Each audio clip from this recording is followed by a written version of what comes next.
विधानसभा में हाल ही में बहुत बड़ा ड्रामा हुआ। संविदा कर्मचारियों की मांगों ने राजनीतिक माहौल को गरमा दिया है। आशा वर्कर और आंगनवाड़ी वर्कर जैसी संविदा कर्मचारी अच्छी तनख्वाह और सुविधाओं की मांग कर रही हैं। ये कर्मचारी लंबे समय से अपने अधिकारों के लिए संघर्ष कर रहे हैं। वो चाहती हैं कि उनकी बात सुनी जाए और उनकी समस्याओं का समाधान निकाला जाए। इससे विधानसभा में बहुत विरोध प्रदर्शन और हंगामा हुआ। कई बार स्थिति इतनी बिगड़ गई कि सुरक्षा बलों को हस्तक्षेप करना पड़ा। ये कार्यकर्ता स्वास्थ्य सेवा और बच्चों की देखभाल में बहुत जरूरी काम करती है। इनके बिना ग्रामीण क्षेत्रों में स्वास्थ्य सेवाओं का संचालन मुश्किल हो जाएगा। आशा कार्यकर्ता गांव में स्वास्थ्य सेवाएं पहुंचाने में मदद करती है। ये महिलाएं घर घर जाकर लोगों की सेहत का ध्यान रखती हैं। आंगनवाड़ी कार्यकर्ता छोटे बच्चों को खाना और शिक्षा देती है। ये बच्चों के पोषण और प्रारंभिक शिक्षा में महत्वपूर्ण भूमिका निभाती है।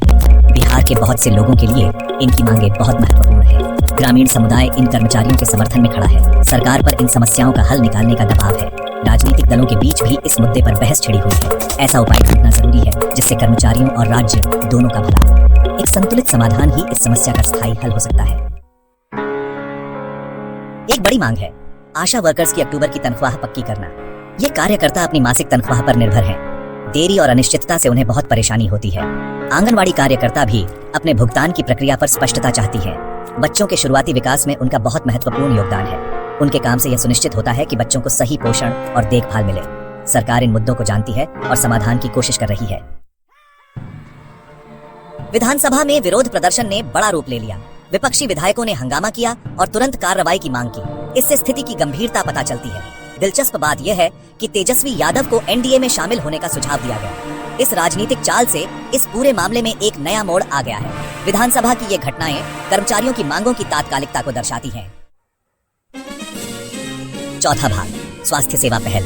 किशनगंज में काला आजार से मुकाबला। इन चुनौतियों के बीच कुछ अच्छे काम भी हो रहे हैं। स्वास्थ्य कर्मी गांव गांव जाकर लोगों को जागरूक कर रहे हैं।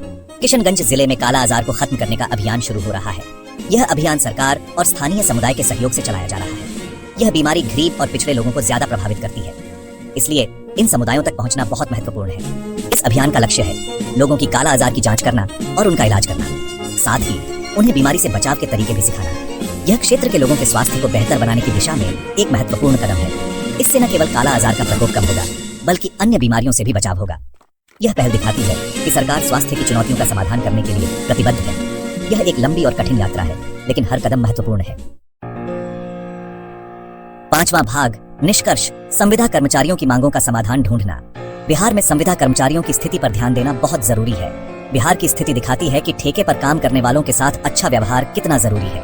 इन कर्मचारियों की समस्याओं को समझना और उनका समाधान करना आवश्यक है। आशा और आंगनवाड़ी कार्यकर्ता जरूरी सेवाएं देती हैं। ये कार्यकर्ता ग्रामीण क्षेत्रों में स्वास्थ्य और शिक्षा की नींव रखते हैं। बेहतर वेतन और काम करने की अच्छी स्थिति की उनकी मांग जायज है।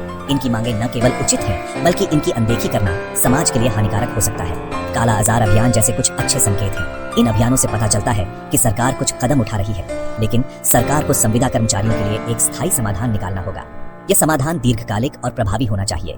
बातचीत और समझ से मिलकर काम करना बहुत जरूरी है। इससे ही एक संतुलित और न्याय संगत समाधान निकल सकता है।